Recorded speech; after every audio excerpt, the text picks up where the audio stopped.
Hi everyone, this is Anna again. I've been dying to show you this really awesome crochet stitch.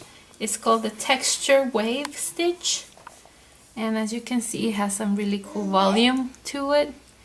I'm making this piece, it's gonna be my Kindle cover. It really is just gonna close like this, and it's gonna be a sleeve. It's probably just gonna have a little flap over here and a button. But I'm a newbie like many of you, and you can see here, or you may not even notice it, but on this side, on the bottom rows, it looks a little different than the top ones because this is the back and this is the right side. All of this is the right side and this is the back side. But hey, it works perfectly as a sample because then you get to see both sides, right? You get to see the back on these rows right here and the right side on the top ones. It's a very easy pattern to follow. I think that's why I like it a lot. You're gonna start by chaining a multiple of 10 plus 6. So that means you're gonna chain 10 stitches.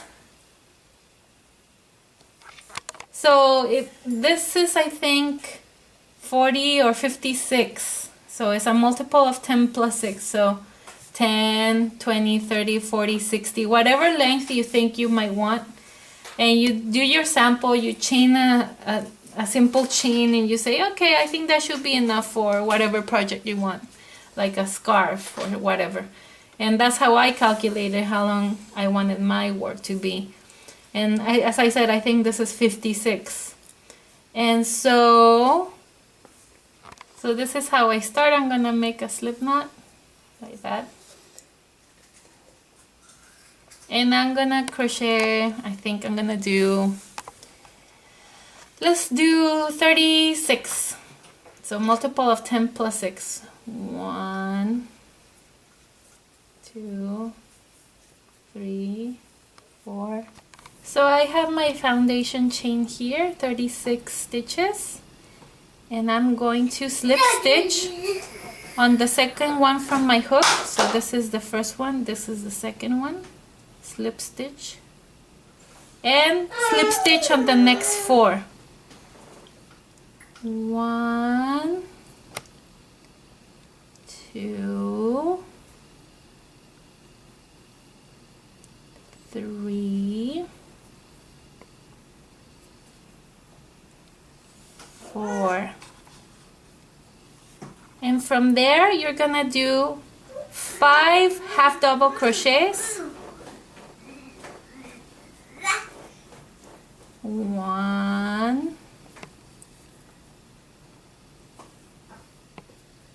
2,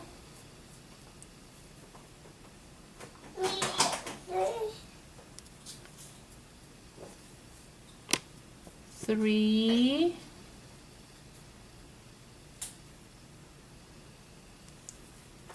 4, and 5. And this is the same sequence all throughout this foundation chain.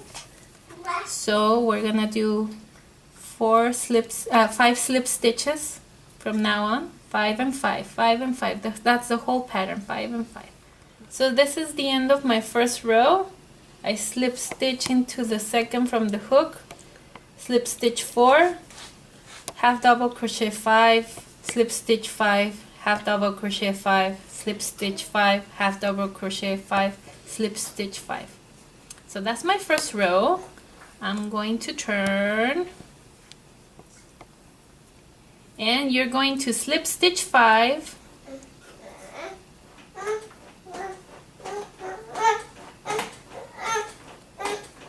that's my baby sound effects. You like them? 2. This is always from the back loop, and the way you see the back loop is when you see the top of the chain is the little guy over here in the back. You need to make sure that you crochet through the back loop. 3,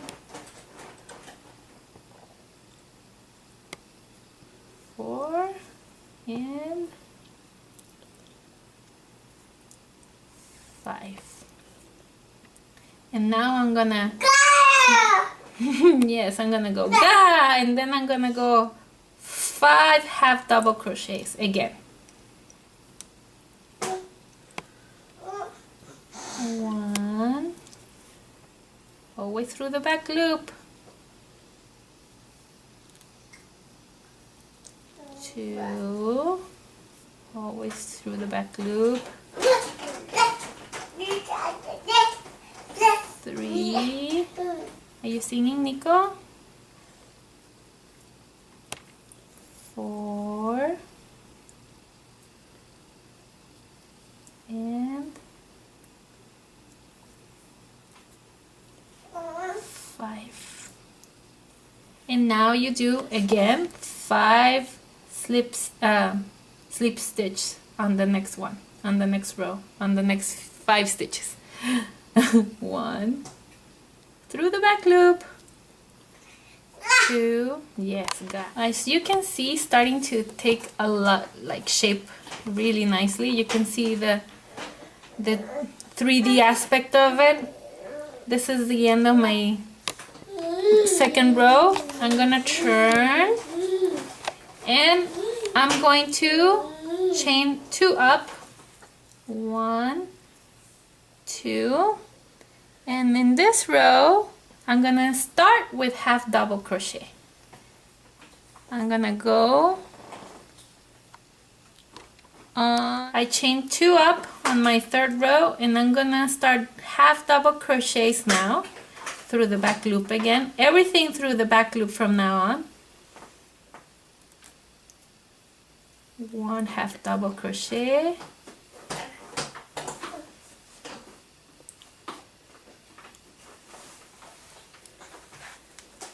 2 half double crochet, 3 half double crochet,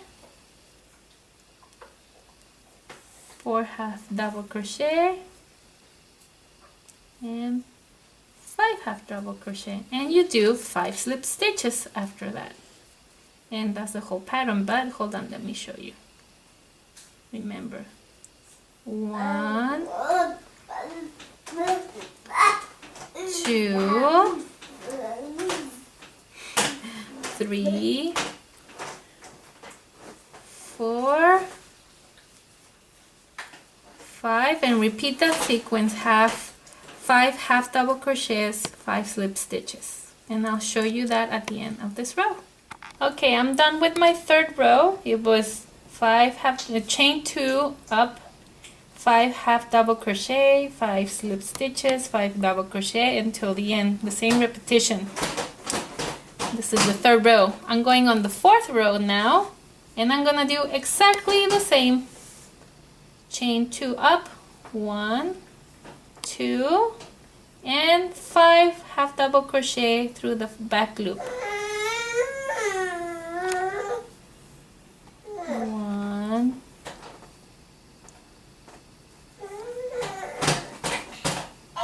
2,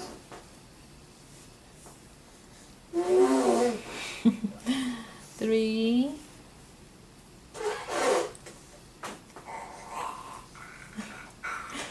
4. He's really trying to get my attention. It's such a sweetheart.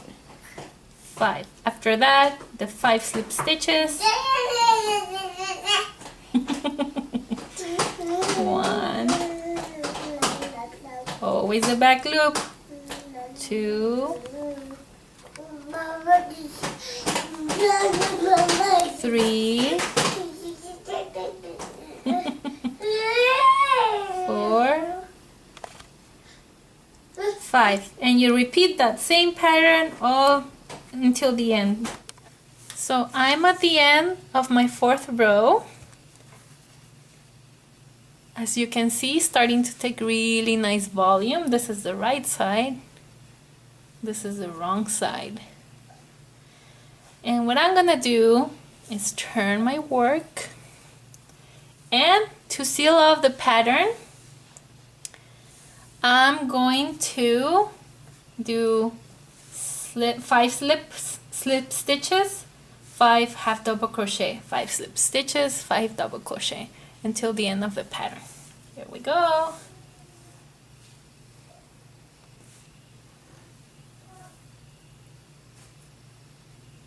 One,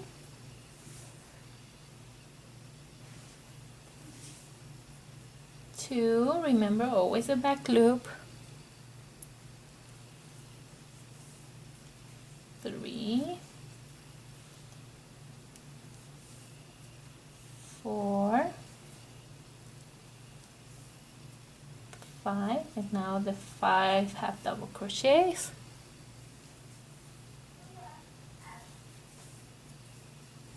1,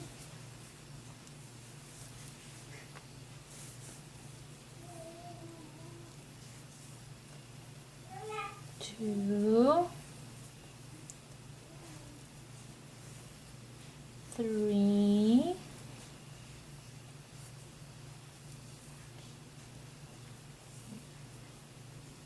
4, 5, 5 slip stitches, 1, 2. I really like the slip stitches because they kinda are the ones that tighten the piece and make it get more volume. You have a chance to make it a little tighter if you feel it's a little loose. Another thing is, like, if you get lost about your counting, because you have to really keep track of that, you can always count when your last stitch was. You can see here that this guy is a little longer, so that must be my half double crochet. So we have 1, 2, 3, 4 after that, and I need one more.